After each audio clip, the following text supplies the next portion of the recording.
ছোট্ট একটি গ্রামে থাকত রুবেল নামের এক ছেলে। দরিদ্র পরিবার, কিন্তু তার মা ছিল খুব পরিশ্রমী ও স্নেহময়ী। প্রতিদিন সকালে রুবেল স্কুলে যাওয়ার আগে তার মা আদর করে বলল, বাবা, আল্লাহ তোমার মঙ্গল করুক, আমার দোয়া সবসময় তোমার সাথে।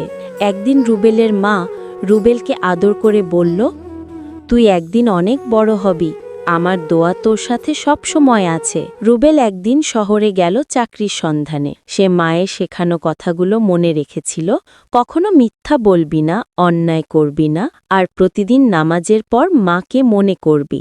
দিন গড়াতে গড়াতে রুবেল এক প্রতিষ্ঠানে কাজ পেল। সৎভাবে কাজ করায় সবাই তাকে ভালোবাসতে লাগল। একদিন অফিসে বড় একটা ভুলের দায়ে সবাই তার দিকে অভিযোগ তুলল, কিন্তু রুবেল বলল, আমি কিছু লুকাবো না, সত্য কথা বলবো।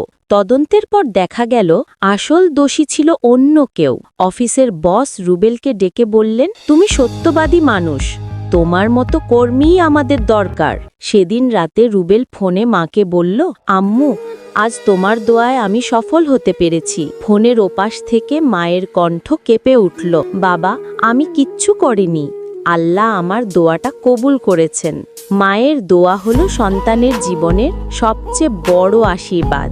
যতই দূরে থাকি, মায়ের দোয়া আমাদের রক্ষা করে, অন্ধকারের মধ্যেও আলো দেখায়।